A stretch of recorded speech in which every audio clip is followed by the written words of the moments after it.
నేను ఇవాళ రేవంత్ రెడ్డికి చెప్తా ఉన్నా, డీజీపీ శివధర్ రెడ్డికి కూడా చెప్తా ఉన్నా. డీజీపీ గారు మీరేదో మొన్న పెద్ద పెద్ద సినిమా డైలాగులు పెట్టినారు. మాకు రెడ్ బుక్ ఉండదు, పింక్ బుక్ ఉండదు, ఖాకీ బుక్ ఉంటుందని చెప్పినావు. ఇదేనా నీ ఖాకీ బుక్? మీ పోలీసు వాళ్ళ బట్టలు కూడా తీసుకొడతా అని చెప్పి ఒక కాంగ్రెస్ నాయకుడు అంటే కేసు ఉండదు. మిమ్మల్ని యూజ్లెస్ ఫెలోస్ అని ఒక బీజేపీ ఎంపీ అంటే కనీసం కేసు పెట్టే ధైర్యం లేదు. ఎందుకు? రాష్ట్రంలో అధికారంలో కాంగ్రెస్ ఉన్నది, కేంద్రంలో అధికారంలో ఉన్నది బీజేపీ కాబట్టి భయపడుతున్నావా? ఇవాళ మేము ప్రతిపక్షంలో ఉన్నాం కాబట్టి మా మీద కేసులు పెడతావా? ఒకటి గుర్తుపెట్టుకో డీజీపీ గారు, రేవంత్ రెడ్డి గారు గుర్తుపెట్టుకోండి, ఎప్పుడు అధికారం ఎవరికి శాశ్వతం కాదు. టైం వస్తుంది, 2 ఏళ్లలో మళ్ళీ కేసీఆర్ గారు ముఖ్యమంత్రి అవుతారు, మళ్ళీ రాష్ట్రంలో గులాబీ జెండా ఎగురుతుంది. ఈ అరాచకాలకి ఖచ్చితంగా చరమగీతం పాడే సత్తా ఆ రోజు మాకుంటుంది.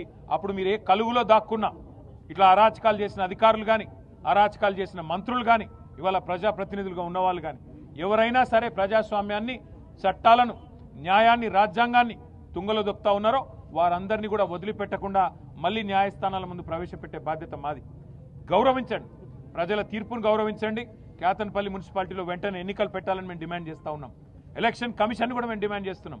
కేతన్పల్లిలో, అట్లాగే మరి ఇబ్రహీంపట్నంలో, ఖానాపూర్లో ఎక్కడెక్కడైతే ఎన్నికలు పెండింగ్లో పెట్టారో వెంటనే ఎన్నికలు పెట్టండి, నిజాయితీగా పెట్టండి. అవసరమైతే ప్రత్యేకంగా సీనియర్ అధికారులను పర్యవేక్షకులుగా పెట్టండి, సీసీ కెమెరాలు పెట్టండి, శాంతి భద్రతలు పరిరక్షించే విధంగా చర్యలు తీసుకోండి, నిజాయితీగా ఎన్నిక జరిగే విధంగా చూసుకోండి. కానీ ఇదే రకమైన అరాచకం కొనసాగిస్తాం, రేవంత్ రెడ్డి ఆడిచ్చినట్టు ఆడతామంటే అంతగానం ఇంట్రెస్ట్ ఉంటే పోయి కాంగ్రెస్ కండువాలు కప్పుకోండి. అంతేగాని అధికారుల ముసుగులో అధికార పార్టీకి వత్తాసు పలికితే ఊరుకోము, వదిలిపెట్టము. చట్టం ఎవరికైనా ఒకటేని గుర్తువేస్తూ